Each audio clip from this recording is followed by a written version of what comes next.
Come fly with me, let's fly away. If you can use some exotic Les 2 derniers siècles, il y a eu plusieurs vagues d'immigration libanaise au Canada. L'immigration libanaise a commencé en 1882 en raison de la situation instable au Liban. Ces immigrés étaient 90% chrétiens à cause des lois canadiennes restrictives. Plus récemment, cette situation a changé et un grand nombre de musulmans et de druzes libanais ont immigré au Canada. Les lois sur l'immigration ont été libéralisées après la Seconde Guerre mondiale et l'immigration a cru dans les années 1950 et les années 1960. Le plus grand afflux de Libanais a eu lieu pendant la guerre civile libanaise et cette période a vu un certain nombre de Libanais plus riches et mieux instruits immigrer au Canada pour échapper à la violence dans leur patrie. Ces immigrés étaient la plupart du temps des immigrants économiques cherchant une plus grande prospérité au Nouveau Monde.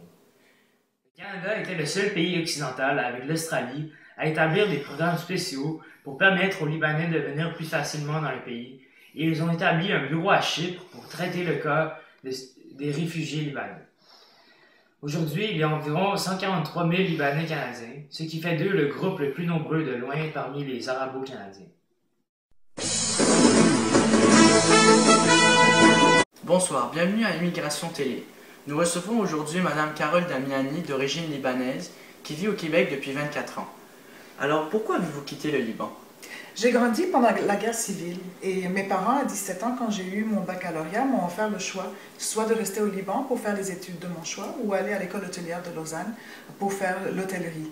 J'ai choisi sans hésitation d'aller en Suisse pour éviter la guerre et puis pour quitter définitivement le Liban.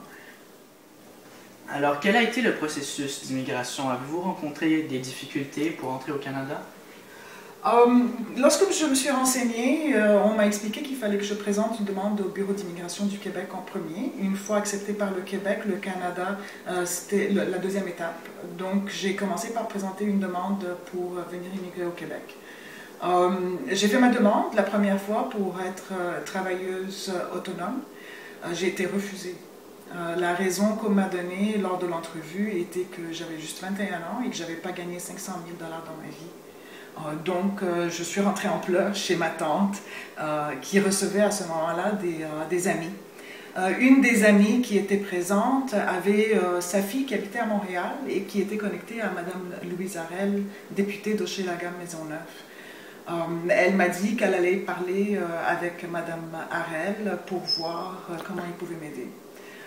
Donc le lendemain, j'ai reçu un appel en m'expliquant que je devais envoyer une lettre à Madame Harel, expliquant la situation pour laquelle je voulais immigrer au Québec et à Montréal, et pourquoi je pensais que j'avais toutes les qualifications pour être acceptée.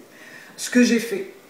3 semaines plus tard, j'ai reçu un appel en disant que ma nouvelle demande avait été acceptée et que je pouvais venir à Montréal et à Québec, oui, au Québec, et m'installer sur une base définitive.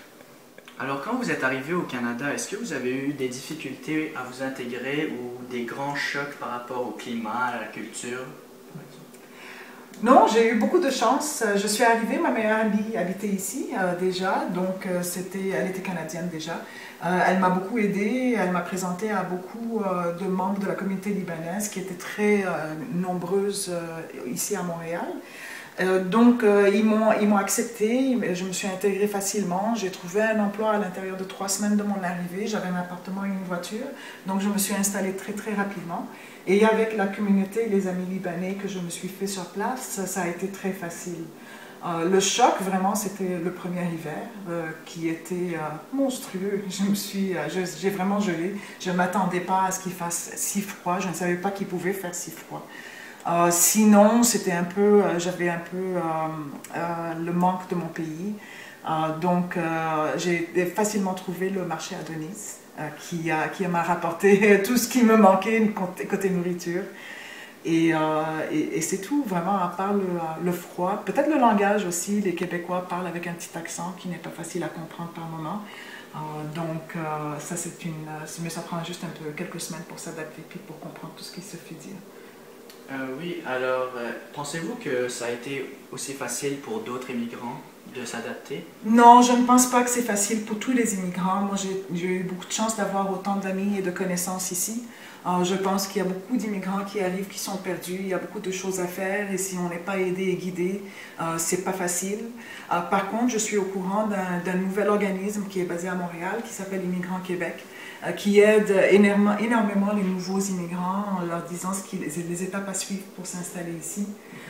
Et qui va faire bientôt, à partir de mai 2012, un événement annuel, un salon, où ils vont avoir vraiment tous les ministères qui vont être présents pour aider et guider les nouveaux arrivés pour s'intégrer, pour trouver un emploi, pour faire leurs papiers, pour comprendre comment la vie se passe à Montréal et au Québec et au Canada.